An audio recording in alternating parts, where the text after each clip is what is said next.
सबसे पहले बहुत बहुत स्वागत है अमोघ लीला प्रभु जी का। Thank you Rohit ji, thank you for inviting me. बड़ा सौभाग्य है आपने हमें आमंत्रित फिर से किया इस मंच पे।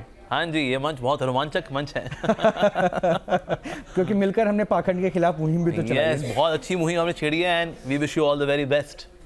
Thank you. लेकिन एक बात है, आपकी बातों में बड़ी पॉजिटिव एनर्जी रहती है और उसका प्रसार भी होता है, ज़रूरी भी है। लेकिन आपको लगता है कि माहौल बड़ा पॉजिटिव है? हाँ, मौसम देखिए, माहौल जो होता है वैसे उसमें पॉजिटिव और नेगेटिव कैरेक्टर दोनों होते हैं। यानी कि ना, इसमें गुड डॉग भी है, बैड डॉग भी है। अब खाना किसको खिलाना है वो हमें देखना है। अब नेगेटिव डॉग को अगर हम खाना खिलाएंगे तो वो बड़ा होता रहेगा, और गुड डॉग को अगर खाना खिलाएंगे तो वो बड़ा होगा। तो इसीलिए हमारे अंदर भी गुड डॉग बैड डॉग होता है और समाज के अंदर भी गुड डॉग बैड डॉग होते हैं। अब किसको खाना खिलाना है वो हमें देखना है। लेकिन ये तय कैसे होगा भाई? आप जिसके साथ वक्त गुजार रहे हो उस पर तो भरोसा करोगे ना? हाँ जी, बिल्कुल। लेकिन अगर वही भरोसा आपका चूर चूर हो जाए, भरोसे का खून खून कर दिया जाए, तब क्या करोगे? मैं ऐसा क्यों कह रहा हूँ, मैं एक प्रमाण देता हूँ। मेरठ की घटना तो आपने सुनी होगी। एक पत्नी अपने पति का कत्ल करती है और सीमेंट में चुनवा देती है। ये घटना होगी। ये कैसी सोच है? बहुत ही नकारात्मक सोच है। और कहीं ना कहीं देखिए, दोष ऐसे लोगों का भी होता है जो सिर्फ ग्लैमर पे जाते हैं, वैल्यूज पे नहीं जाते। अक्सर हम चूज करते हैं अपने लाइफ पार्टनर को ऐसे व्यक्ति जो कि बड़ा सुंदर हो, बड़ा प्यारा सा हो, क्यूटी सा हो, पर वैल्यू सिस्टम नहीं देखते। तो हमें वैल्यू सिस्टम देखना चाहिए। अगर आप चूजी नहीं होंगे तो एक दिन चूजा बनेंगे। तो इसीलिए लाइफ पार्टनर को चुनने में we should be choosy values. आपकी प्रोस्पेक्टिव हमेशा बड़ी स्पष्ट रही है कि भाई ये लिव इन लव, ये सब पे बाद में, प्यार कहीं और करो, वो ज़्यादा है, आपके साथ हमेशा रहेगा। लेकिन ये भी कई वर्षों के प्यार के बाद शादी के बंधन में बंधे थे। यस, तो इसीलिए बेसिकली होता क्या है, जब हम किसी को चुनते हैं then we should see the values behind.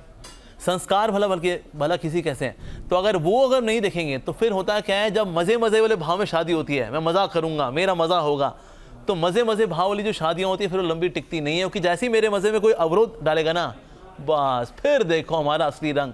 तो इसीलिए हमें लाइफ पार्टनर को चुनना चाहिए, but based on service attitude. उसमें त्याग कितना है, सेवा की भावना कितनी है। आज कौन देखता है सब? पैकेजिंग अच्छी होनी चाहिए जी। फिर पैकेजिंग एक दिन आपको पैकेज करके कहीं और डाल देती है फिर वो। अब एक बात बताइए, क्या ये समय आ गया है वाकई दामाद बचाओ का? निश्चित रूप से सबकी रक्षा होनी चाहिए। ऐसे नहीं सिर्फ स्त्रियों की रक्षा की बात करेंगे, बल्कि पुरुषों की भी रक्षा की बात होनी चाहिए। Because sometimes we become very biased against men. ऐसा होता है, हमारे जितना कानून इत्यादि भी है, it is more favouring women. So स्त्रियों का ज़्यादा की तरफ रहता है वो अक्सर। तो इससे दोनों को बचाना बहुत ज़रूरी है। लेकिन ना, इसमें जो परम्यूटेशन कॉम्बिनेशन से बहुत सारी हैं। एक तो ये है कि ना, लड़की ही वाकई में ऐसी सनकी है, या फिर वो पैसे के पीछे थी, या फिर ऐसा मनमुटाव हुआ, क्या हुआ, अहंकार हुआ, क्या what was the case, we do not know. कभी कभी ऐसा होता है, पति ने इतना एक्सप्लॉइट किया होता है कि पत्नी कहती है इसके तो टुकड़े करके ही मानूंगी तभी चैन मिलेगा। ऐसी परम्यूटेशन कॉम्बिनेशन भी है। ऐसी भी है कि पत्नी जो है उसका चक्कर किसी और से था। Why? Because husband was not giving time. तो जिसके साथ उसने समय बिताया, जिसने समय दिया इसको, उसका वैल्यू सिस्टम लेकर के इसने ऐसा कर दिया। तो इसीलिए ना, इसमें ये लीनियर इक्वेशन नहीं है, इसमें इसकी बहुत सारी बैकग्राउंड होती है। बिकॉज इतना सारा हैवी ड्यूटी एक्शन ना, ये ऐसे नहीं हो जाता है। इसके पीछे बहुत सारा होमवर्क होता है, इसके पीछे बहुत सारी हिस्ट्री ज्योग्राफी होती है, और फिर जा करके ऐसा कुछ काम एग्जीक्यूट होता है। और वो जो है उसके बहुत सारे विकल्प हैं कि इसके पीछे क्या हुआ होगा कि ऐसा एक्शन हुआ। Of course a lady can also be negative, और जो व्यक्ति है उसने बहुत नेगेटिव हिस्ट्री रखी हो, इसने आज फिर हिस्ट्री डिलीट कर दी हो। तो रक्षा तो बहुत सारी चीजों की होने की बात हो रही है। एक तरफ औरंगजेब के कब्र वाली भी तो पूरी आपने, हाँ जी, यस। उसको भी सुरक्षित रखना चाहिए क्या? देखिए, जिस व्यक्ति ने इतनी एट्रोसिटीज, इतने अत्याचार किए हुए, और अभी भी छावा मूवी जो आई है, तो लोग इतने आक्रामक इसलिए हो गए बिकॉज उन्होंने देखा कि इस व्यक्ति ने किया क्या हमारे साथ। मतलब आप, भारत एक ऐसा देश है जिसने कि आक्रांतकों के नाम पर रोड्स बनाई हैं। ये औरंगजेब रोड है, ये अकबर रोड है, ये हुमायूं रोड है। That's glory of India. India की महानता है वास्तव में। तो इस प्रकार की जब ऐसी हिस्ट्रीज आती है, विच आर डार्क हिस्ट्रीज, वो जब सामने आती है तो फिर लोग स्वाभाविक रूप से आक्रामक हो जाते हैं कि ऐसे व्यक्तियों को हम सम्मान कैसे दे सकते हैं। तो इससे अब नो डाउट जो फिर मुस्लिम लोग हैं वो तो फिर डिफेंड करेंगे बिकॉज मुस्लिम भी सारे डिफेंड करेंगे ऐसा तो कहना। कुछ तो डिफेंड करेंगे ऑफ कोर्स। अगर वो बर्बर था, अत्याचारी था, यस, तो उसको डिफेंड करने का क्या मतलब? एग्जैक्टली। नाम बाबर, काम बर्बर, तो इसलिए नाम ही एक जैसे ही है। तो इसलिए जब ऐसी क्रूरता होगी किसी व्यक्ति के द्वारा, तो ऐसे व्यक्ति की अगर कब्र बनाई जा रही है, मतलब ये एक्स्ट्रा, मतलब ये तो सुपरा ह्यूमन काइंड ऑफ रिस्पेक्ट है किसी को देनी, तो इसीलिए भारत में ऐसा आक्रोश है। तो आपको लगता है कब्र तोड़ देनी चाहिए? देखिए मैं ये नहीं कह रहा हूँ, मैं ये तो नहीं कहूँगा कि कब्र तोड़ दी जाए, हम लोग जाएं सब फावड़ा वड़ा लेकर के उखाड़ दें उसको, ऐसा तो नहीं है, but there is a way to do it. एक कानूनी तरीका भी हो सकता है कि हम जाएं इसके लिए कोई पिटीशन वगैरह फाइल करें कि ऐसा नहीं होना चाहिए, हम इतने सारे लोग हैं, हम मानते हैं कि कब्र नहीं होनी चाहिए, एंड देन लीगली फिर वहाँ की जो स्टेट गवर्नमेंट है फिर then they can do something. Rambhadracharya ji ने एक टिप्पणी दी है, हाँ जी। टिप्पणी कही वो एक बार सुन लीजिए, उसके बाद मैं पूछूंगा कितनी पहचान हम मिटा सकते हैं। ज्ञानवापी हमें नहीं मिल जाती। ज्ञानवापी के अलावा कई मोहल्ले ऐसे हैं, सबका नाम बदलना पड़ेगा। आप ये मांग करते हैं सरकार से कि सबका नाम बदलना चाहिए? निश्चित मोदी जी से भी मैं कहूँगा, वो मेरे बड़े अच्छे मित्रों में से हैं, मैं कहूँगा उनसे। गुरुजी तुम बार बार सनातन क्यों कह रहे हो? सनातन धर्म बोलो ना जी। सनातन धर्म का अब स्वर्णिम युग आ गया है। देखिए नाम इज़ वेरी इंपॉर्टेंट। जैसे आपका नाम रोहित है, मैं आगे मैं ऐसे बोल दूँ नहीं रॉकी मेरा यार, ऐसे कुछ भी नाम रख दें, ऐसा थोड़ी होता है, क्योंकि हमारी आइडेंटिटी का फर्स्ट पहलू है नाम। तो इसलिए हमारे सनातन धर्म की जो संस्कृति है उसके अनुसार नाम होनी चाहिए। नाम बदलने में क्या लगता है? कुछ नहीं, दैट्स इट। तो वो कैसे भूल जाएंगे कि लाल किला किसने बनवाया, कुतुब मीनार किसने बनवाया? आप ये देखिए जितने भी आर्किटेक्चर स्ट्रक्चर्स हैं, अगर इतने ज़्यादा ये आर्किटेक्चर स्ट्रक्चर जो यहाँ बने हुए हैं, ऐसे स्ट्रक्चर कभी भी ये मिडिल ईस्ट में पहले क्यों नहीं बने? यानी ये सारी साइंस यहीं की है। ये बड़े बड़े मकबरे बनाने, बड़ी बड़ी बिल्डिंग्स बनानी, इनकी इसमें आर्टिस्टिक ब्यूटी, इसकी नक्काशी इत्यादि, ये सब कुछ वास्तव में भारत का ही है। लेकिन उसमें स्टैम्प लग गई कि जो वहाँ से आए थे। अगर ये स्ट्रक्चरल साइंस अगर वहीं से आ रही होती तो वहाँ पर भी कुछ स्ट्रक्चर्स होने चाहिए, पर वहाँ कुछ स्ट्रक्चर नज़र नहीं आते, यहीं पर नज़र आ रहे हैं सारे के सारे, क्योंकि स्टैम्प हो गए उसके बाद में कि जो वहाँ अब उस वक्त जो रूल कर रहे थे यहाँ पर भारतवर्ष में। तो इसीलिए हमें देखना चाहिए कि पहले नाम कुछ और थे, जब नाम बदला गया है तो वापस वही नाम क्यों नहीं हो सकता? 700 साल दे तो दिए इस वाले नाम को, तो वो ओरिजिनल वाला नाम क्यों नहीं हो सकता? Why not? नहीं तो फिर अगर उसमें दूसरे धर्म वाले आपत्ति जताएं तो फिर क्या उनको परेशानी नहीं होगी? क्यों परेशानी होनी चाहिए जी? देखो वैसे जितने भी आज चाहे मुसलमान हो चाहे क्रिश्चियन हो, जितने भी अल्टीमेटली थे तो सबके सब हिंदू। ये 3-4 जनरेशन पहले हिंदू थे, या तो तलवार की नोक पे, या फिर को डरा धमका करके, या फिर थोड़ा सा आटा दाल दिखा करके इनको कन्वर्ट कर दिया गया। अच्छा एक बात मैंने भी नोटिस की, जब रामभद्राचार्य जी को आप सुन रहे थे तो आपने एक वक्त पे मुस्कुरा के बड़ा पॉजिटिव सा रिएक्शन दिया था, जब वो कहते हैं कि अपना सनातन धर्म सर्वश्रेष्ठ काल पर है। क्या वाकई आपको लगता है कि सनातन धर्म इस दौर में जो है सबसे अच्छे दौर से गुजर रहा है? बहुत अच्छे दौर से गुजर रहा है। मतलब ये आप देखिए शो हो रहा है, यहाँ पर एक साधु बैठा हुआ है, ठीक है, और उसका इंटरव्यू हो रहा है। पहले कब हुआ मीडिया में? अब होना शुरू हुआ है। Actually sadhus are coming to such studios आ रहे हैं, यहाँ पर Q&A हो रहा है। साथ ही आप देखिए जितने भी अगर यूट्यूब सेलिब्रिटीज़ भी हैं, ज़्यादातर एक्चुअली हिंदूज़ हैं उनमें, और बाकी धर्मों वाले हैं, no doubt they are good speakers also, लेकिन जो हिंदू स्पीकर चल रहे हैं आजकल, that is also it is very good. साथ ही सरकार का बड़ा अच्छा सपोर्ट है, दैट इज ऑल्सो हैपनिंग। साथ ही भगवद गीता लोग पढ़ रहे हैं, स्वीकार कर रहे हैं। अभी इस्कॉन ने 4 लाख भगवद गीता डिस्ट्रीब्यूट किए जब कुंभ मेले में, लोगों ने खुशी खुशी स्वीकार किया उसको। तो इस प्रकार से गीता का वितरण भी हो रहा है, प्रसाद वितरण भी हो रहा है, बल्कि विदेश से कितने लोग आए यहाँ पर, बड़े बड़े सेलिब्रिटीज आए, उन्होंने यहाँ पर स्नान किया कुंभ में। सो दैट शोज कि ना पूरी दुनिया आकर्षित हो रही है सनातन धर्म की ओर। और बाहर अगर आप देखें जितने भी इंटेलिजेंसिया है, सिलिकॉन वैली हो, बड़ी बड़ी कंपनीज के अंदर CEO, CFOs, प्रोग्रामर्स, डिजाइनर्स, ये भारतीय लोग हैं, और वो लोग भी इसको स्वीकार कर रहे हैं। और कहीं ना कहीं इंडियन ओरिजिन के लोग जो है बाहर पावर पोस्ट पोजीशन में आ रहे हैं। जैसे अभी USA के अंदर अभी ट्रम्प का जीतना हुआ, पर सब जानते हैं it was Vivek Ramaswamy who created the buzz, जिसकी वजह से ट्रम्प की जीत हुई है। इवन ट्रम्प अपनी स्पीच के बीच में बोलेंगे now Vivek will say few things, and then Vivek Ramaswamy comes and then he speaks. So चाहे UK हो या अमेरिका हो, सो इंडियंस आर ग्रोइंग। तो कहीं ना कहीं ये सनातन धर्म जो है आगे बढ़ रहा है, चाहे पॉलिटिकल लेवल पे देखें, सोशल लेवल पे देखें, मीडिया के लेवल पे देखें, पॉपुलैरिटी के लेवल पे देखें, एजुकेशन के लेवल पे देखें। So that ways it is going very good. तो इसलिए स्वर्णिम युग की शुरुआत हो रखी है, और ये अभी और आगे बढ़ेगा और फैलेगा। लेकिन आगे कैसे बढ़ेगा, मैं एक तस्वीर आगे बढ़ने से पहले दिखाऊं। एक बात मैं चाहता हूं, क्योंकि मैंने तो कई बार बताया है स्टूडियो में आपके पास्ट लाइफ के बारे में, आपका बैकग्राउंड क्या था। आप इंजीनियर थे? हाँ जी। इंजीनियर थे आप? हाँ जी। मैं आपको एक इंजीनियर से मिलवाता हूँ। ओके। आप तो बड़े पॉजिटिव अप्रोच के साथ आगे बढ़ रहे हैं, उनकी पॉजिटिविटी में थोड़ा अप्रोच बदल जाता है। ओके। मैं एक तस्वीर दिखाता हूँ, जरा उनका अप्रोच आप देखिए और जरा बताइए कैसा अप्रोच लगा। ऑलराइट।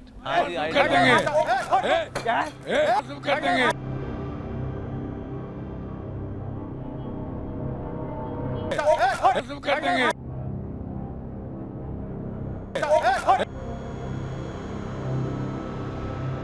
क्या है? बोल रहा है? नहीं नहीं गलत बात। क्या गलत बात? नहीं नहीं तुम मारोगे किसी को? उस पर हाथ क्यों पकड़ा मेरा? नहीं तो ऐसे आदमी नहीं करेगा, रिलैक्स। अब देखिए एक सिमिलैरिटी क्या है, हाँ जी। वो जो वीडियो देखे उसमें वहाँ जो बाबा हैं आईआईटी बाबा हाँ, अभय बाबा। सिंह, यस। और आप जो हमारे साथ बैठे हाँ हैं, जी, आप हाँ दोनों में एक चीज कॉमन है, हाँ जी। वो भूतपूर्व इंजीनियर अब भूतपूर्व इंजीनियर का टेम्परामेंट में दिखाता हूँ। हाँ जी, हाँ जी, हाँ जी, आपके नजर में जो आहार भी हम ग्रहण करें जी। वो सात्विक होना चाहिए ताकि विचार सात्विक होता है। ये आपका अप्रोच रहा है। बिल्कुल, एब्सोल्युटली। उनकी नजर में शराब का सेवन भी गलत नहीं है, मांसाहार भी वो करते हैं, खुद को सनातन धर्म का सबसे बड़ा स्टार प्रचारक भी बताते हैं जिनके अंदर संयम नहीं है, वो आपने देख लिया। हाँ जी, हाँ अब जी, आप बताइए, आपके नजर में ऐसा लगता है कि सनातन का प्रचार अगर ऐसे लोग करेंगे तो हम कहें कि सनातन स्वर्णिम काल में है? देखिए, मुझे लगता है कि ना लोगों में इतनी बुद्धि है, वो देख सकें सामने वाले के अंदर स्पिरिचुअल सब्सटेंस, आध्यात्मिक सत्व कितना है, लोग देख पाते हैं व्यवहार से भी और बातचीत से भी। देखिए, कोई इंजीनियर है, कोई इंजीनियर नहीं है, ये कोई मापदंड नहीं है नापने का कि कोई व्यक्ति वाकई में स्पिरिचुअल है या नहीं है। कोई आईआईटी से है या आईआईएम से है, ये कोई मापदंड नहीं है। इवन ऐसा व्यक्ति जो कि आईआईटी से हो, ऐसा व्यक्ति स्पिरिचुअली निहायती डफर भी हो सकता है। और एक ऐसा व्यक्ति जो कि होता है, डफर की श्रेणी में रखेंगे? देखिए, अभी तो मैं कह रहा हूं कि अगर कोई आईआईटी से आए, ऐसे व्यक्ति स्पिरिचुअली डफर हो सकता है, व्हाई नॉट। और अगर आईआईटी बाबा की पर्टिकुलर बात करें, अभी देखिए बहुत नया नया सा है, अभी भी आईआईटी मतलब पहले जॉब करते थे, एरोस्पेस इंजीनियर थे, अभी वो अभय सिंह जी अब आईआईटी बाबा बन गए और अभी पॉपुलैरिटी उनकी कुंभ से विशेष रूप से हुई, लोगों ने देखा, वो बातें कर रहे हैं। पर अगर आप उनका स्पिरिचुअल कंटेंट देखेंगे ना, उसमें बहुत अभी इतनी डेप्थ नहीं है।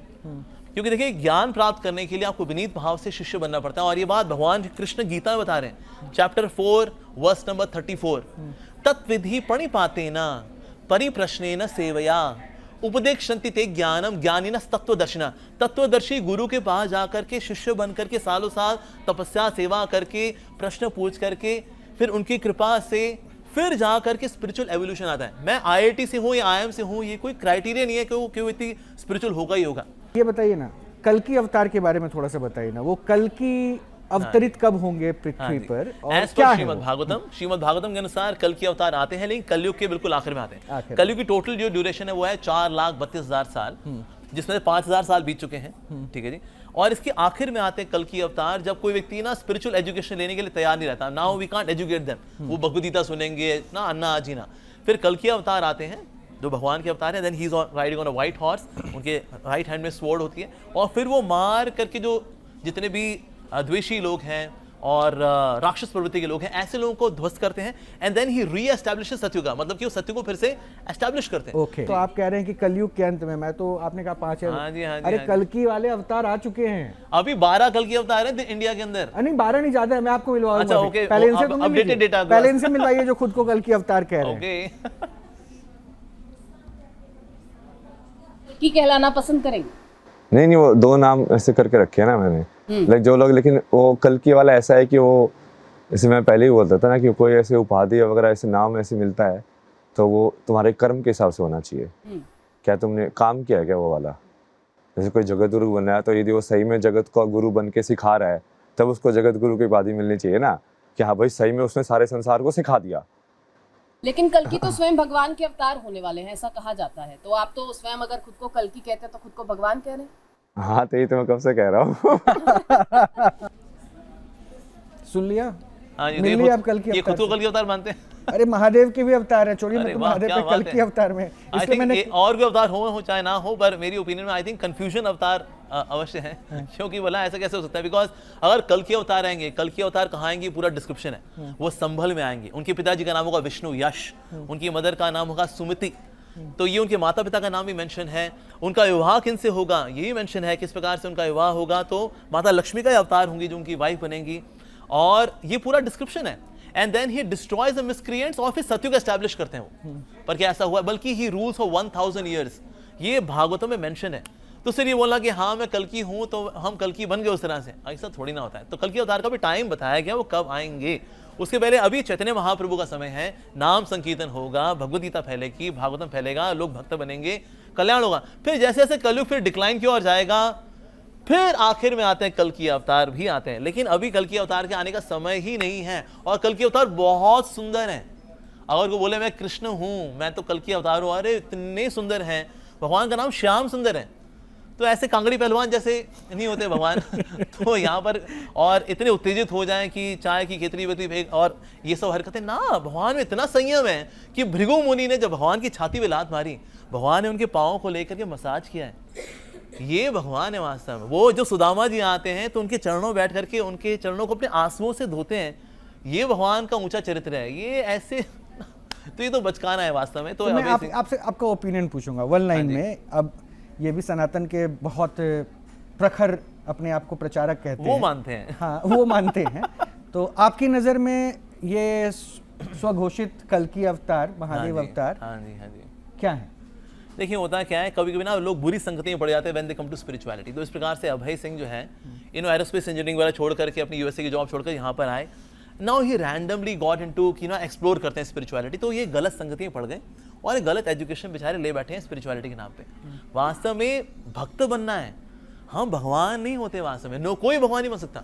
भगवान का ये हाल होगा बेचारे का, बेचारा इंजीनियरिंग करके छोड़ेगा छाड़ेगा, फिर वो मांस भी खा रहा है, वो फाफा फूफू भी कर रहा है। वो ऐसे थोड़ी ना भगवान होते। भगवान तो शुद्ध चरित्र के होते हैं वास्तव में। तो अभी वो बच्चे हैं, आध्यात्मिक जीवन में आए हैं।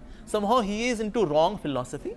किसी अच्छे साधु से मिलेंगे जो वाकई में संत महात्मा, जैसे रामभद्राचार्य जैसे महान संत कोई होते हैं, ऐसे किसी महान संत से मिलेंगे, प्रश्नोत्तर करेंगे, सेवा करेंगे, कृपा मिलेगी, फिर बुद्धि खुलेगी, फिर चीज़ें रिवील होनी शुरू होती हैं वास्तव में। तो इसलिए किसी प्रेस्टिजियस इंजीनियरिंग इंस्टीट्यूट से बाहर निकलना ये कोई क्वालिफिकेशन नहीं है स्पिरिचुअलिटी के लिए। तो इसलिए अभी उनको काफ़ी कुछ सीखना। अभी बच्चे हैं एक्चुअली। तो मैं ये भी नहीं कहूँगा कि ना वो तो पाखंडी है, कपटी में कहूँगा बच्चे हैं अभी। साधु से मिलें, सीखना शुरू करें एक्चुअली, एक विनम्र भाव लेकर के आए वास्तव में। अगर हम भगवान होते वास्तव में तो सोचिए, यानी कि हम सब भगवान हैं। सोचिए मैं ही भगवान, आई भगवान, तो एक भगवान दूसरे भगवान का इंटरव्यू ले रहा है। जितने पागल खाने बेचारे पागल हैं वो भी सब भगवान। जो डॉक्टर है वो भी कौन? भगवान। भगवान का इलाज कर रहा है। कितने भगवान तो बेचारे कोविड में निपट गए पॉलिथीन के थैले में। ऐसे होंगे भगवान। तो इसीलिए वास्तव में हम लोग भगवान नहीं हैं। We are not gods, we are gods, GOD'(S), यानी कि हम भगवान के हैं, हम भगवान नहीं हैं वास्तव में। हनुमान जी नहीं बोलते मैं भी राम हूं ना, बोलते हैं मैं राम जी का दास हूं। सदा रहो रघुपति के दासा। तो जो दास है वही तो बिंदास है। जो दास नहीं बन पाया है ना, वो बेचारा ऐसे ही फ्रस्ट्रेटेड ही रहेगा, दुखी रहेगा, छोटी छोटी बातों पे वो प्रोवोक हो जाएगा, उत्तेजित हो जाएगा। तो इसलिए अभी अभय सिंह जी को तो मेरा विनम्र उनको ये सजेशन रहेगा, बीइंग हिज वेल विशर, क्योंकि मेरे को 25 साल हो गए भक्ति करते हुए। मेरा जो अनुभव है वो ये है, ये साधना की पद्धति है। साधना में लगना पड़ता है, तपस्या करनी पड़ती है, ज्ञान प्राप्त करते हैं, then we can spiritually evolve in a due course of time. ये ऐसे नहीं कि अभी तुरंत हम साधु संत बन जाएंगे और थोड़ा यूट्यूब पे हम फेमस हो गए। यूट्यूब पे फेमस होना भी कोई क्राइटेरिया नहीं है कोई व्यक्ति वाकई में संत है कि नहीं है। It's about spiritual content. क्या हम शास्त्र फॉलो कर रहे हैं? क्या भगवद गीता में अर्जुन ने आखिर बोला कि बस कृष्णा, मैं भी कृष्ण हो गया हूं, गीता मैंने भी जान लिया बस? नहीं, कहते हैं नष्ट मोहास्पृति लब्धा तत्प्रसादात् करिष्ये। वास्तव में आपकी कृपा से मेरा मोह दूर हुआ है। एंड करिष्ये वचनम तव, अब आपके जैसे वचन है मैं वैसा पालन करूंगा। वो दासत्व के भाव में आ रहे हैं। तो इसीलिए वास्तव में भगवद गीता को हम समझेंगे प्रमाणिक आचार्यों के माध्यम से, then he can learn something. एक संदेश बड़ा पॉजिटिव दिया कि भगवान के दास को छोटी छोटी बातों पे ध्यान ज्यादा नहीं देना चाहिए, हर बात पे बोलना नहीं चाहिए। बिल्कुल नहीं। लेकिन मुझे लगता है कि सो कॉल्ड भगवान के बड़े बड़े दास जो मार्केट में आज की तारीख में बड़े बड़े दास हैं, जो चैनल पे या फिर सोशल मीडिया पे काफ़ी वायरल रहते हैं, वो छोटी छोटी बात को मुद्दा बना रहे हैं। अच्छा, मैं ये छोटी बात हो सकता है मेरा ओपिनियन हो, अब आपके लिए छोटी बात है कि नहीं वो ही समझना चाह रहा हूँ। क्या हिंदुओं का इफ्तार पार्टी में जाना छोटी बात है, बड़ी बात है? एक बार सुन लीजिए, मैं उसके बाद इस पे जरा मैं ओपिनियन आपका भी। Okay okay.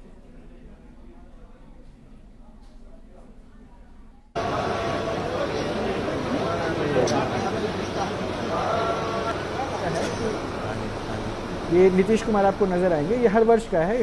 कई हिंदू चेहरे इफ्तार पार्टी में जाते हैं टोपी लगा के। ये अलग बात है कि हमारी राजनीति में टोपी बहुत महत्व रखता है आज की तारीख में, कौन लगा रहा है कौन नहीं लगा रहा है। कोई नहीं लगाकर भी एक अलग पहचान देता है और एक संदेश भी देता है, लेकिन इस पर पॉलिटिक्स होता है। हाँ जी, मैं इसलिए ये पॉइंट ऑफ व्यू पूछ रहा हूँ। पॉलिटिक्स करने वाले भी कई चेहरे होते हैं, कई बड़े बड़े जो भगवान के नाम का जप करते हैं, भागवत कथा कहते हैं, वो भी कहते हैं कि हिंदुओं को इफ्तार पार्टी में नहीं जाना चाहिए। क्या इफ्तार में जाना हिंदुओं के लिए गलत है? देखिए इसमें ना मैं देखा एक समय मोदी जी और योगी जी भी गए थे किसी फेस्टिवल में, उसमें फिर वो टोपी वैसे पहना रहे थे जो उनके धर्म की है। उन्होंने कहा वैसे आपके धर्म का बड़ा सम्मान करते हैं, इसलिए हम आपके फंक्शन में भी आए हैं, लेकिन हमें ये सब रिचुअल्स और सिंबल्स को एक्सेप्ट करने की आवश्यकता नहीं है। तो यानी कि अपनी खुद की स्पिरिचुअल रिलीजियस जो आइडेंटिटी है उसको रखते हुए भी हम सामने वाले का सम्मान कर सकते हैं। हमें उन सिंबल्स को कैरी करने की आवश्यकता नहीं है। हमारे खुद के सिंबल्स कितने ग्लोरियस हैं, तिलक लगाना, धोती कुर्ता पहनना, this such a nice symbol actually. तो ये कैरी करना चाहिए। At the same time we respect other persons festivity. आपके जो भी रिचुअल्स हैं, शुभकामनाएं जी, आपके जो भी इफ्तिकार वगैरह होता है, शुभकामनाएं, दैट्स इट। पर हम उसी में ही रंग जाएंगे और अपने रंग को छोड़ देंगे, वो जो है थोड़ा सा we go off the boundary. नहीं तो मतलब इफ्तार में गए टोपी नहीं पहने तो इफ्तार में शरीक होना गलत है, ऐसे ही है? नहीं, इफ्तार में जाए जो वो लोग हैं, आप सबको शुभकामनाएं, आगे बढ़िए जी। आप जाएंगे फिर आगे बढ़े, दैट्स इट। आप जाएंगे कि नहीं? आप इतने बिजी रहते हैं, सनातन धर्म की सेवा करने में टाइम ही नहीं है जी हमारे पास। मतलब नहीं जाएंगे? Of course. तो यही बात तो मैं पूछ रहा था कि आपका ओपिनियन क्या है। इसलिए हमारे सनातन धर्म में बेसिकली हमें चाहिए, we should be so much absorbed कि हमारे पास इन सब के लिए और के लिए समय ना हो, लेकिन हृदय में पॉजिटिव भावना जरूर हो, सम्मान जरूर होना चाहिए। लेकिन हमारी खुद की रिलीजियस जो प्रैक्टिसेस हैं उनमें we should be more strict. लेकिन आप जो है, मैंने एक बात हमेशा नोटिस की, कई बार तो हमारी मुलाकात शो पे भी हुई, हमेशा रिश्तों पर बहुत आपने फोकस किया है कि रिश्ते बहुत मजबूत होने चाहिए। ये रिश्ता मजबूत होता कैसे? देखिए रिश्ते मजबूत होते हैं सेवा से और सैक्रिफाइस से। जैसे अगर आप भगवान और भक्त का रिश्ता अगर देखें, वो सबसे सुंदर रिश्ता पूरी दुनिया जहान में, सबसे सुंदर, सबसे आध्यात्मिक, सबसे स्पिरिचुअल। क्यों? क्योंकि इसमें सेवा है। भगवान भक्ति सेवा करते हैं, भगवान कृष्ण अर्जुन की सेवा कर रहे हैं सारथी बन करके। भगवान है जबकि वो क्या सोचते हैं, मैं भगवान हूँ भाई, मेरे को कोई VIP सीट दो जी। सारथी बने हुए भगवान कृष्ण अर्जुन के, तो ये उनकी सेवा की भावना है। और अर्जुन ही भगवान की सेवा करते हैं, जब उनकी प्रतीक्षा करते हैं, भगवान कृष्ण पाँव की मसाज करते हैं, सेवा। तो इसीलिए सेवा होना बड़ा जरूरी है। हस्बैंड वाइफ भी होना, अगर दोनों में एक दूसरे के लिए सेवा की भावना है, I should serve my wife इन अ वे, इस तरह से उसकी सेवा करूं कि ना वो उसका स्वास्थ्य अच्छा रहे, उसकी इमोशनल नीड्स पूरी हो, उसकी स्पिरिचुअल नीड्स पूरी हो, और वाइफ भी इस प्रकार से हस्बैंड को सपोर्ट करे। ऐसी वाइफ, मतलब ऐसी जो शादी होगी ना, मतलब कब उसकी सिल्वर जुबली गोल्डन जुबली हो जाए। रोक लूंगा आपको, यहाँ पे रोक लूंगा आपको। हाँ जी, हाँ जी। मैं आपको तब आपको सुनाना चाहता हूँ, क्योंकि आपने वाइफ हस्बैंड का जिक्र कर दिया, तो ये भी मेरा पॉइंट एक तैयार था। मैं चाहता था कि आप खुद आ जाएं, इसलिए मैंने वो मुझको पता था इसमें है पॉइंटर, इसलिए मैं डिराइव पॉइंटर आया भी। ये पति पत्नी का रिश्ता क्यों कमजोर होता जा रहा है? आपने कहा भाव, तो भाव कहाँ कम हो जा रहा है? इसमें ना बहुत बड़ा जो कारण है वो है हमारा वीक एजुकेशन सिस्टम। हमारा एजुकेशन सिस्टम जो है वो स्किल बेस्ड है। आज हम स्किल इंडिया की बात करते हैं, लेकिन ना वैल्यू इंडिया की बात आज हम नहीं कर रहे हैं। सो इसमें ना रिश्तों को कैसे संभालना है, इसी को ट्रेनिंग ही नहीं, जबकि हमारे जीवन में सबसे नाजुक क्या है? रिश्ते। और हमारे अंदर भरा भी क्या है? अहंकार। There is one saying, relationships do not die a natural death, they are always murdered by ego. रिश्ते कभी स्वाभाविक मृत्यु नहीं मरते, उनकी हत्या की जाती है अहंकार के द्वारा। तो अहंकार को कैसे मैनेज करना है कि हम रिश्तों को अच्छा निभा सकें, ऐसी ट्रेनिंग हमारे एजुकेशन सिस्टम में नहीं है।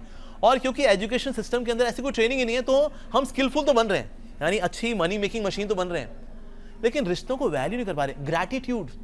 Sometimes when I go to engineering colleges, वहाँ लेक्चर देने के लिए जाता हूँ, इवन टीचर्स आके शेयर करते हैं कि प्रभु जी थोड़ा बच्चों को समझाइए, they should have some gratitude. हम 4-4 साल लगाते हैं इनको इंजीनियरिंग कराते हैं, एक बच्चा आकर के आके थैंक यू नहीं बोलता कि मैम थैंक यू, आपने 4 साल कितनी मेहनत की हमारे पे, थैंक यू। एक बच्चा क्यों नहीं बोलता?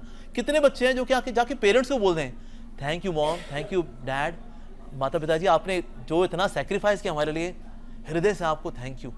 कब निकलता है? We take it for granted. मेरी वाइफ अगर अच्छा खाना बनाती है, कब थैंक यू निकलता है? तो कितना अच्छा खाना बनाती है यार, दैट्स सो नाइस। कहाँ है वो? Gratitude is the beginning of humanness. ये मनुष्य होने की शुरुआत है कि हमें कृतज्ञता तो हो। अभी हम कृतज्ञ हो चुके हैं, तो वो है ही नहीं, तो इसीलिए जो है ये सापे मचे हुए। तो ये कारण है एजुकेशन सिस्टम की खराबी। सेकेंड, ये वैल्यूज इवन पेरेंट्स से भी नहीं आ रही। चलो एजुकेशन सिस्टम नहीं समझाया, कम से कम पेरेंट्स ये वैल्यूज दे दें ना। पेरेंट्स से बोलते हैं अगर कोई दिक्कत हो ना, घर खुला है, आ जाए तू वापस, तो लड़की वापस आ जाती है। लड़के के पेरेंट्स ही बोलते हैं अरे ये कल की छोकरी आई, ये ले जाएगी तेरे को, हमारा बच्चा है तू। हाँ, इस प्रकार से they have their own positiveness. फिर वो टॉक्सिक करते हैं अपने बेटे को, ये टॉक्सिक कर रहे हैं बेटिया को। घर कहाँ संभलेगा जी? एक सर्वे के अनुसार जो आज घर बिखर रहे हैं, इसमें 51% जो कारण है वो है माता पिता की wrong involvement, wrong value system download. इसी वजह से आज रिश्ते टूट रहे हैं। आइडली उनको बोलना चाहिए, देखो बेटा शादी हो गया, अब घर संभालो बेटा, एक दूसरे को माफ करना सीखो, एक दूसरे की कमियों को एक्सेप्ट करना सीखो। कोई 10/10 नहीं होता, सिर्फ भगवान है जो 10/10 है। भाई कोई 9/10, कोई 8/10, कोई 6/10 होता है। हम सोचे नहीं मेरे को तो मिस्टर परफेक्ट मिलेगा, मेरी वाइफ शुड बी परफेक्ट, मेरे बच्चे should be perfect, my home should be perfect, my saving should be perfect, my पड़ोसी शुड बी परफेक्ट, पड़ोसी की पत्नी शुड ऑल्सो बी परफेक्ट, सब कुछ परफेक्ट। ये एक अनरियलिस्टिक एक्सपेक्टेशन है और इस अनरियलिस्टिक एक्सपेक्टेशन की वजह से आज कला कलेश है। हम सोचते आइडियल लड़की आइडियल लड़का, अरे सर ये प्रजाति एग्जिस्ट नहीं करती, सब में कमियां होती हैं। जैसे एक बार एक टीचर ने स्कूल में बच्चों को बोल दिया, बच्चों यहां बकरियां हैं, बिल्ला नंबर 1, बिल्ला नंबर 2, बिल्ला नंबर 3, बिल्ला नंबर 5 की बकरियां थी। वैसे 4 नंबर की बिल्ली की बकरी थी नहीं। बच्चे ढूंढ मारा, 4 नंबर की बिल्ली की बकरी मिली नहीं, तड़प गए वो, लेकिन बकरी मिली नहीं क्योंकि वो एग्जिस्ट ही नहीं करती। इस तरह सामने वाले के अंदर भले कुछ गुण हो, कुछ अवगुण भी होते हैं, उनको स्वीकार करना होता है। हाँ जी गुण भी हैं और थोड़े से अवगुण भी हैं। क्षमा करना, क्षमा मांगना हम नहीं कर पाते बिकॉज हमारा अहंकार रोकता है हमें। हम क्यों झुके जी? हाँ हम क्यों झुके? वो झुके, वो झुके, अब जो वो झुके ना वो झुके ना तुम झुके, तो दोनों ही गए। तो ये ना झुकने वाली प्रवृत्ति तो आज हम सब में आ गई है।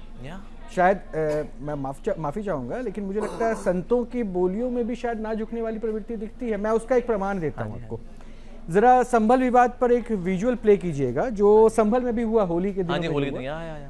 अब वहां पे अगर प्रशासन को ये बोलना पड़े कि भाई अच्छे से होली खेलो, अब होली भी खेलना कैसे है ये हमारे देश में होने लग गया। सही बात। और सामने से ये हो कि मस्जिद ढक दे, हम उत्पात ही क्यों मचाने की सोचे कि हम किसी की मस्जिद पे या किसी को हर्ट क्यों करें। लेकिन हम यहाँ पर विवाद में रहे, हम अपनी बोलियों के जरिए विवाद में रहे, तो क्या यहाँ हमारे में धैर्य की कमी नहीं दिखी? और इस विवाद का अंत कहाँ देखते हैं? संभल देखिए होली आती है, साल में एक बार आती है, ठीक है। अब इनको अब किसी को मान लो लाल रंग के गुलाल से दिक्कत है, लेकिन वैसे जब बकरीद होती है तो लाल लाल गलियां लाल लाल हो जाती है, तो उसमें कोई दिक्कत नहीं होती। लेकिन गुलाल से दिक्कत हो जाए, ये भी थोड़ा चर्चा का विषय है कि ऐसे कैसे दिक्कत रही।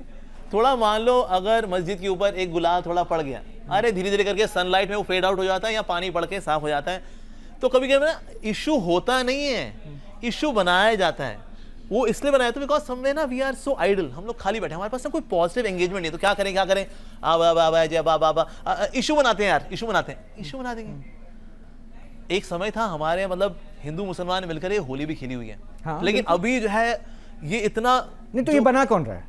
देखिए होता क्या है, अगर आपकी लीडरशिप खराब होती है ना, सारा खेल वहीं से खराब होता है। किस लीडरशिप की बात कर रहे हैं? चाहे वो हिंदू लीडर हो या मुस्लिम लीडर हो। अच्छा। अगर आपका लीडर ही खराब है तो डाउनलोड जो डेटा हो रहा है ना वही खराब हो रहा है एक्चुअली। तो जो डाउनलोड का सोर्स है ना वो ठीक होना बड़ा जरूरी है, तो इसीलिए वो एजुकेशन से ठीक करें, कैसे ठीक करें, वो एक चर्चा का इशारा किधर है? अमोघ लीला प्रभु का इशारा किधर है? वो हमारा इशारा उन्हीं की तरफ है जो कि टॉक्सिसिटी डाउनलोड करते हैं अपने फॉलोअर्स के बीच में कि भाई ये देख कितना बड़ा अपमान है हमारे धर्म का कि हमारी मस्जिद के ऊपर गुलाल गिर गया। हाँ ये क्या अपमान है रे? कुछ अपमान नहीं है। तो इसीलिए भारतवर्ष में हम साथ में रहते हैं, तो इसलिए थोड़ा सा गुलाल पड़ जाए क्या दिक्कत है? जब बकरीद पे लाल लाल हो सकते गलियां, तो हल्का सा गुलाल गिर जाएगा, उससे वाला क्या ही समस्या होगी? तो somewhere we need to become more broad minded, और इस प्रकार से we can happily live together, why not? नहीं, अगर ये बात है कि जब थोड़ा सा पढ़ ही गया तो सनातन भी इतना वृहत है, हाँ। उसमें साधु संत ज्ञानियों की कमी नहीं है। फिर कुंभ में मैं 2-4 चेहरे दिखा देता हूँ आपको। ये 2-4 चेहरे सुर्खियां बटोर गए तो कई संत नाराज हो गए कि भाई इनको क्यों दिखा रहे, ये सनातनी थोड़ी ना। जरा दिखाइए जब महिला साध्वी जो कुंभ में पहुंची और प्रश्न ये हुआ क्या इनके पहुंचने से गरिमा में ठेस क्यों लग गया क्या? क्यों बहुत नाराजगी थी इनको, तो आप जानते ही होंगे। या और सब लोगों ने बोला इतनी सुंदर व्यक्ति चीज है वो साध्वी कैसे बन गई? वो बोल भी रही कि मैं साध्वी नहीं हूँ। हाँ। अब वो इंस्टाग्राम पे रील बनाती थी, रील्स तो आपके भी बड़े वायरल होते हैं। हाँ जी। तो मैं इसलिए पूछ रहा, इससे क्या साध्वियों के कुंभ में पहुंचने से कुंभ की गरिमा का? नहीं, ऑफ कोर्स नॉट। देखिए साधु तो कोई बन सकता है, तो इसलिए अगर कोई साध्वी भी है और कोई जेन्युइनली अगर साध्वी है, why not be appreciate that. But genuinely Sadhvi अगर वो तो है तो मोस्ट वेलकम है। और ये तो बेचारी साध्वी भी नहीं थे, वो तो आई थी बस, उसने थोड़ा सा तिलक वगैरह लगाया था, थोड़ा ऑरेंज रंग की साड़ी पहनी, लोगों ने उस पर टैग लगा दिया कि तो वाकई में साध्वी है। तो इसलिए और क्रिटिसाइज नहीं करना चाहिए। तो इसलिए कहना कि वो क्रिटिकल मेंटालिटी जो है थोड़ा उसको भी कर्व करना जरूरी है। We should welcome everyone. कोई व्यक्ति अगर कोई गलत काम नहीं कर रहा, थोड़ा सा उसने चोला उस वक्त वैसा पहले ही, बिकॉज वो कुंभ में एनवायरनमेंट ऐसा है, माहौल ऐसा है, तो इसलिए व्यक्ति ने थोड़ा तिलक वैसा पहन लिया, थोड़ा सा वेशभूषा वैसी कर ली, तो इसमें क्या है, काहे क्या बती। तो देखिए अगर हार्डवेयर बाहर चेंज हो रहा है, थोड़ा सॉफ्टवेयर चेंज करना है, उसमें थोड़ा चेंज करेंगे देन वेरी नाइस। लेकिन आप जिस सॉफ्टवेयर को चाहते हैं कि हर जगह फिट कर दे, वो सॉफ्टवेयर काम नहीं कर रहा आपका प्रॉपर, क्योंकि आप तो लिव इन रिलेशनशिप के हमेशा अगेंस्ट में बोलते रहे। हाँ जी हाँ जी हाँ जी। लेकिन दिक्कत ये है कि केसेस तो लिव इन रिलेशनशिप के बढ़ते ही जा रहे हैं। तो वो सॉफ्टवेयर आपका क्यों अपडेट नहीं हो पा रहा है? देखिए होता है क्या, सॉफ्टवेयर तो अवेलेबल है, लेकिन कम से कम उसको आप सीडी रोम में डालोगे तो सही ना। आपको सीडी रोम में डाले ही ना, कहीं सॉफ्टवेयर तो काम कर नहीं रहा है जी, डालना तो पड़ेगा ना। जैसे एक नाई था, वो नास्तिक था, तो उसने बोला जी अरे भगवान वगैरह कुछ नहीं होते जी। तो एक व्यक्ति ना 1 महीने बाद उसके पास पहुंचा, कहता है नाई जैसा कुछ नहीं होता। कहता क्यों, नाई जैसा क्यों नहीं कुछ होता? कहता है देखो मेरी दाढ़ी बड़ी हुई है, मेरे बाल बड़े हुए हैं, इसका मतलब नाई जैसा कुछ नहीं होता। नाई ने बोला सर, नाई के पास आओगे तो हजामत होगी ना, ऐसे बैठे बैठे कैसे हजामत हो जाएगी? उसी प्रकार से भगवान है, भक्ति है, काम करती है, बिल्कुल करती है। अरे कोई आए तो सही, आएंगे नहीं तो फिर ये ठोकरें खाएंगे। तो लिव इन वाले जितने भी लोग हैं, all of them are insecure. सबको पता होता है क्योंकि लिव इन में कोई डील नहीं है, इट्स कॉन्ट्रैक्ट, कमिटमेंट इसमें बिल्कुल नहीं होता। थोड़ी ही लड़ाई झगड़े हुए, कहता तू अपने रास्ते हम अपने रास्ते, और क्या नहीं। तो स्वार्थ से भरा होता है लिव इन रिलेशनशिप। वैसे देखिए अगर शादी होती है ना, ये 2 परिवारों का रिश्ता होता है। 2 फैमिलीज गेट मैरिड एक्चुअली, 2 परिवार मिलते हैं। तो इसे सिर्फ हस्बैंड वाइफ नहीं है, लेकिन लिव इन के अंदर हम बने तुम बने एक दूसरे के लिए। हमने घर छोड़ा है, रस्मों को तोड़ा है, दूर कहीं जाएंगे, एक नई दुनिया बसाएंगे। कैसे बसाएंगे? झूठ बोल करके, हम ना हस्बैंड वाइफ है, हमको घर दे दो। क्योंकि इवन कोई घर का मालिक ना ऐसे अनमैरिड कपल को ऐसे नहीं रखता, कहते नहीं हम हस्बैंड वाइफ हैं। नकली आधार कार्ड बनाएंगे फोटोशॉप का इस्तेमाल करके, तो झूठ का आधार even just to get accommodation. और इसमें अगर लड़की प्रेग्नेंट हो गई, अब बच्चा किसका जी? नहीं तो गिरा दे इसको, गिराया तो इट्स अ वायलेंस। ये तो बेचारा जो बच्चा माँ का चेहरा नहीं देख पाया, गया काम से। और अगर बाहर आ गया, जिंदगी भर ताने खाएगा, अरे तू लिव इन वाला है ना, अरे ये लिव इन से पैदा हुआ था ये लिव इन से पैदा हुआ था, अरे तू लिव इन से हुआ, बेचारा ताने खाएगा वो, और कुछ नहीं। कमिटमेंट इसके अंदर है नहीं, तो इसमें सेवा कहाँ है, सेक्रीफाइस कहाँ है? कुछ नहीं। It is so selfish actually. तो इसीलिए इसमें सेंस ऑफ इनसिक्योरिटी भी होती है, डिप्रेशन होता क्या है। लड़का लड़की हुए, एक तो लफंटर है, लड़की सीरियस हो गई। अब लड़के ने कहा 6 महीने था यार, बस that's it, move on, come on. लेकिन अब but I genuinely love you. कहता अरे लव यू कुछ नहीं है, 6 महीने का था बस, चल तू अपने रास्ते। Now she gets into depression. Vice versa भी होता है, लड़का जो है वो सीरियस हो गया, लड़की ने कहा एक्सक्यूज मी, मेरे को आगे बढ़ने का है। अब लड़का डिप्रेशन में है। बल्कि यूएसए के अंदर every 3rd person goes to a psychiatrist, even psychiatrist goes to a psychiatrist, because वहां पर यही कल्चर है। मैं ये तो मैसेज आपका चला गया, लेकिन आपने जहां पे भी आखिरी अंक बोले ना कि इसको लेकर कुछ नहीं बोलते, मुझे शिकायत आप लोगों से भी है जी। आप लोग भी एक पॉइंट पर खामोश हो जाते हैं, और उस पॉइंट पर मैं चाहता हूं कि आप लोगों को बोलना चाहिए, क्योंकि ये हमारे लिए बहुत बड़ी चुनौती बन रही है और आने वाले समय में बहुत बड़ी चुनौती बनेगी। और ये ऐसा इसलिए भी है क्योंकि इससे कन्वर्जन के केसेस बढ़ रहे हैं। मैं पहले वीडियो एक दिखाता हूँ और उसके बाद फिर मैं आपको कुछ आंकड़े भी मैं बताऊंगा, और ये आंकड़े आपको भी पता ही होंगे। जरा वीडियो प्ले कीजिएगा। पास्टर बजिंदर जो एक्शन दिखाता है, इनका नाम तो सुना होगा ना? हाँ, ये वीडियोस भी देखे होंगे आप। अब ये जो कर रहे हैं इसको चमत्कार बताया जाता है, और इनके चर्चेज में ये कहते हैं कि हम कन्वर्जन नहीं करते, बट ठीक है, थोरोली ये चीज़ें होती है इनडायरेक्ट वे में। ये इसके कई प्रमाण हैं, और इसका एक सबसे बड़ा एग्जाम्पल ये है कि जिस पंजाब में सिखों की आबादी सबसे ज़्यादा थी, वहाँ अब सिखों की आबादी कम हुई है। अभी ऐसा नहीं कि सबसे कम हो गई, मतलब उनकी आबादी कम हुई है, क्रिश्चियनिटी बढ़ी है। तो कैसे बढ़ी, प्रश्न ये भी है। दूसरा, अब पास्टर बजिंदर को आपने देख लिया, ये कन्वर्जन में वो चेहरा है या नहीं है ये आप लोगों को भी अच्छे से पता है, लेकिन इनके खिलाफ आप आवाज़ नहीं उठाते। क्यों नहीं उठाते? पहली, क्योंकि मैं तो लगातार बोल रहा हूँ, हमारा चैनल तो लगातार बोल रहा है इन शख्स के ऊपर, एक लड़की का, और ऐसे कई केसेस होंगे जो सामने है। एक लड़की मुखर होकर आई है, वो नाबालिग थी जब इन्होंने उनका उत्पीड़न किया, और उत्पीड़न करने के बाद उसे मारने तक की धमकी दी। वो लड़की महिला आयोग तक पहुंची है शिकायत दर्ज करवाने, अभी भी थ्रेटन किया जा रहा है। और इसका एक वीडियो और सामने आया, ये अपने सेंटर पे महिला पुरुष नहीं देखता, अपने स्टाफ के ऊपर तमाचा तक लगा देता है। ये आदमी जो है वो अलग डिफरेंट पॉइंट, लेकिन ये जो चमत्कार दिखा के ये होता है ना, वो लोगों को लुभाना, इसके खिलाफ क्यों नहीं बोलते? क्या सनातन में ऐसे चमत्कार नहीं होते क्या? देखिए होता कि चमत्कार को नमस्कार वाले जो फिलॉसफी है ना, ये बहुत ही लो क्लास फिलॉसफी है। एक्चुअली इसमें जो लोग कन्वर्ट भी होते हैं ना, इनमें कोई दमखम नहीं होता है। जैसे कि ना आइडियली अगर कोई व्यक्ति कन्वर्ट करे तो बाइबल पढ़ा करके कन्वर्ट करेगी, भाई देखो हमारे बाइबल में ऐसा दिया हुआ है, पर इन्होंने खुद ने बाइबल नहीं पढ़ी होती, भला पढ़ाएंगे क्या।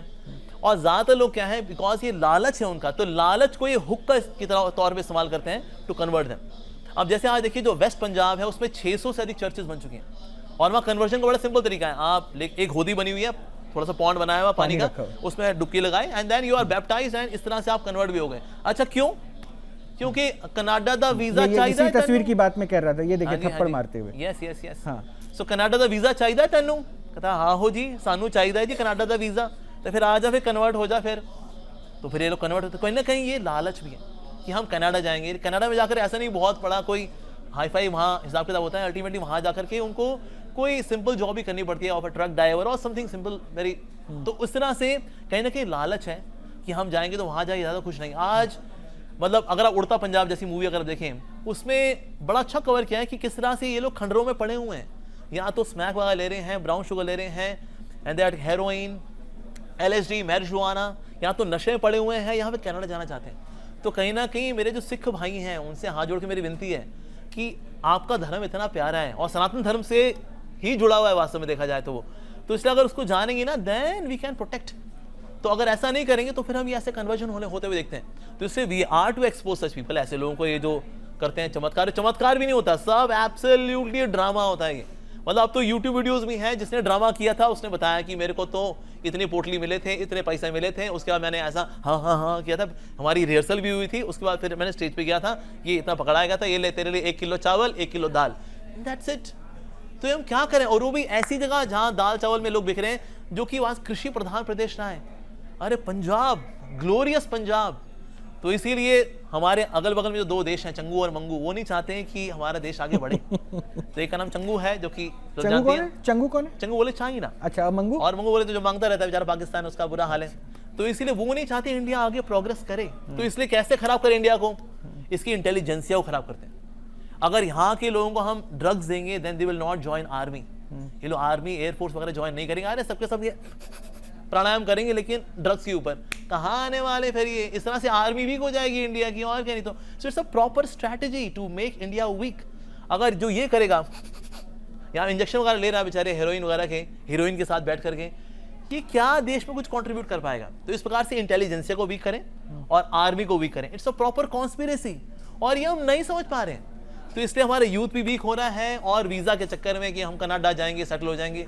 अच्छा, एक बात बेकार हो रहा है। एक बात जो आपने कही थी ना, वो उड़ता पंजाब वाली, हाँ। तो मैं पूछूंगा इसको आगे कि आप मूवी देखते हैं कि नहीं, लेकिन उससे पहले यानी आप तो ये मान रहे हैं कि ये एक चुनौती तो है देश में, ये जो चीजें हो रही हैं। तो क्या आपको लगता है कि ऐसी चुनौती से हम अपने देश को बचा सकते हैं अगर हम हिंदू राष्ट्र बना दें, हिंदुस्तान हिंदू राष्ट्र? एब्सोल्युटली, बिल्कुल बचा सकते हैं, बचा सकते हैं, बिल्कुल बचा सकते हैं। हिंदू राष्ट्र मींस हिंदू संस्कृति।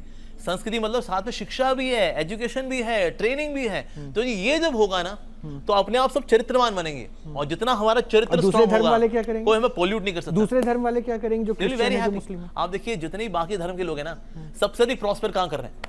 इंडिया के अंदर। जितनी मस्जिदें इंडिया के अंदर है उतनी तो सऊदी अरेबिया में नहीं है।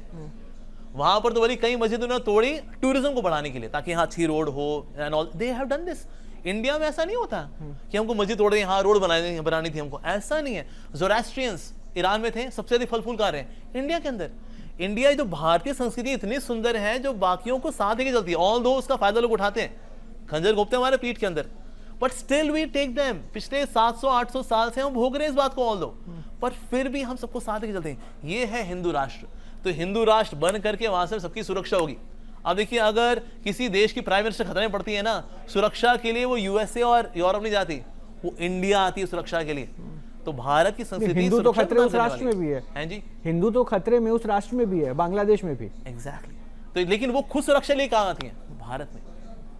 तो इसीलिए Bharat is such a glorious culture, ये इतना महान संस्कृति है।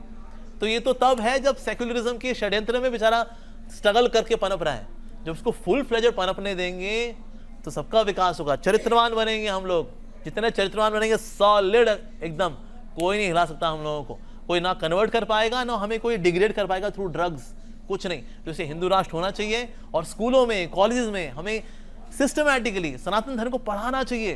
दोस्तों, जब हम ऐसे संत महात्माओं की जीवनियां पढ़ेंगे, महान योद्धाओं की जीवनियां पढ़ेंगे, इंस्पिरेशन आती है उससे। प्रेरणा आती है उससे। जो प्रेरणा आएगी, कौन आएगा हमें पॉल्यूट करने के लिए? कोई पॉल्यूट नहीं कर पाएगा। ऐसा सॉफ्टवेयर होगा हमारा, ऐसा ऑपरेटिंग सिस्टम, कोई वायरस आ ही नहीं सकता। वायरस को बल्कि हम ठीक कर देंगे by our purity, by our religious spiritual integrity. अच्छा, हिंदू राष्ट्र बनने से दूसरे धर्म वाले खतरे में तो नहीं आएंगे ना? अरे मैंने बताया ना, ये अभी भी फल फूल रहे हैं। वाई? बिकॉज हिंदू, अभी भी देखा जाए, हिंदू सबको साथ लेके चलता है। हिंदू ने आज तक कभी किसी पे आक्रमण किया हो? Not even a single case कि हमने अगल बगल में अफगानिस्तान या पाकिस्तान पे आक्रमण किया, नथिंग। हम तो सबको लेके, बल्कि हमारा हिंदू राष्ट्र छोटे होते होते होते होते होते होते अभी इतना बचा है। अभी आज जो पॉलिटिकल बाउंड्री हमारी, हमने तो दिया ही है। हमने किस पे कभी कब्जा किया हो? कभी हमने कॉलोनाइज किया हो? यहाँ फला फला यहाँ इंडियंस यहाँ के कॉलोनाइज किया था? Never. We got colonised, we got exploited. हमारा शोषण हुआ है, हमने किसका शोषण नहीं किया। तो जो सबकी सेवा करने वाला धर्म है वो है सनातन धर्म। तो इसीलिए अगर आज हिंदू राष्ट्र आता है, ये बाकी धर्मों के लिए खुशखबरी होगी। मतलब आइडली मुसलमानों क्रिश्चियंस को कहना चाहिए, ये फाइनली हिंदू राष्ट्र बन गया। चलिए, मेरे पास आखिरी कुछ मिनट बचे हैं, इसलिए मैं थोड़ा कुछ मिनट में मैं आपकी रुचि जान लूंगा। आपने कहा उड़ता पंजाब, देखिए मूवी? हाँ मैंने देखी मूवी। यस, तो मूवी देख लेते हैं। हाँ, इस तरह की जो इश्यूज वाली होती है ना, जैसे पीके हो गई, ओ माय गॉड हो गई, उड़ता पंजाब हो गई, जैसे मैं अभी रिसेंटली मैं छावा भी देख करके आया। ऐसी कोई जो समय निकल जाता है इसके लिए, इसके लिए समय निकालना पड़ता है। अच्छा, हाँ, समय निकलता कभी नहीं कि समय बोले मैं समय हूँ, आओ मूवी देखें। तो क्या बॉलीवुड वाले नुकसान पहुंचा रहे हैं क्या हमारे समाज? देखिए बॉलीवुड में नो डाउट, देखिए बॉलीवुड ना it's very powerful thing. Bollywood को ना आज लोग सिर्फ एंटरटेनमेंट के तौर पर नहीं देखते। Bollywood today is culture transformer, यानी कि संस्कृति को बदलने की शक्ति रखता है बॉलीवुड। तो इसलिए अगर बॉलीवुड में ऐसी मूवीज बनेंगी, जैसे केसरी आई थी, अभी ये छावा आई, ऐसी मूवीज बने which are like genuine biopics, लोगों को इंस्पिरेशन आती है एक्चुअली। तो इसीलिए लोग सिर्फ एंटरटेनमेंट के लिए नहीं जाते पिक्चर हॉल, या फिर अगर नेटफ्लिक्स पे या फिर अमेजॉन प्राइम वीडियो पे, people do not see movies just for entertainment. उनके कल्चर और वैल्यू सिस्टम को बदल देती है मूवीज एक्चुअली। देखिए ये लिव इन वगैरह भी कैसे आया, ये मूवीज देख देख के आया कि अगर पति पत्नी है लेकिन इसका टांका ऐसे भिड़ा हुआ है, इसका टांका ऐसे भिड़ा हुआ है, तो ऐसे स्ट्रगल मत करो, रिश्ता तोड़ दो और मिल जाओ इस तरह से।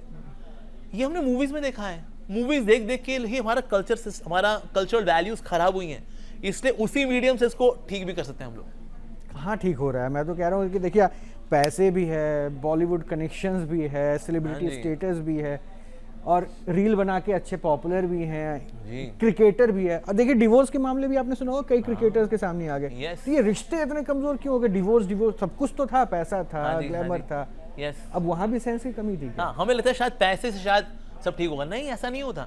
एक कहावत है, some people are so poor that all they have is just money. कुछ लोग इतने गरीब होते हैं, इतने गरीब होते हैं, बस एक ही चीज उनके पास, पैसा। सब पैसे से क्या होता है? इसमें चरित्र कहाँ है? हमने सिर्फ पैसा देखा जाता है, भाई वो पैसे वाला क्रिकेटर, शादी करूंगी, बाद में डिवोर्स फाइल करूंगी, इतने करोड़ तो निकाल ही लूंगी। उसके बाद छमिया बन के उसके थोड़ा नाची वाची और ये भी उसके चक्कर में पड़ लिया, बाद में डिवोर्स हो लिया, करोड़ों रुपए कमा गई। वाह जी वाह, इतना पैकेज तो IIT नहीं कमाता भाई, ये तो एक झटके में सभा चट। तो इसीलिए कहीं ना कहीं हमारा जो कल्चरल वैल्यूज है ना वो कमजोर हुई हैं। क्यों? क्योंकि let's see modern guys, it's 21st century यार, एंजॉय लाइफ मैन। यो हमने यो करते करते वो हो गया ऐसा। तो इसीलिए ये हमारा कल्चर डिग्रेडेशन है, इसकी वजह से आज हम दुखी हैं। एक समय था we were the happiest in the world. लोग पहले अध्यात्म सीखने के लिए आते थे इंडिया, पर विदेशी लोग आज जब इंडिया आते हैं, ऋषिकेश में जाते हैं, ऋषिकेश आज स्पिरिचुअलिटी के लिए नहीं जाना जाता, रिवर राफ्टिंग के लिए जाना जाता है, रॉक क्लाइंबिंग के लिए, ट्रैकिंग के लिए, इसके लिए जाना जाता है। ये हम क्या कर रहे हैं अपने देश का? तो इसीलिए अब देखिए बीमारी क्योंकि बड़ी गहरी है, इतने सालों से हमने डिग्रेडेशन देखा है, इसलिए वापसी होने में टाइम लगेगा। बीमारी बड़ी गहरी होती है तो फिर रिकवरी में टाइम लगता है, because disease is very chronic. तो ये सो कॉल्ड मॉडर्निज्म की जो खोखली संस्कृति की बीमारी है बहुत गहरी है।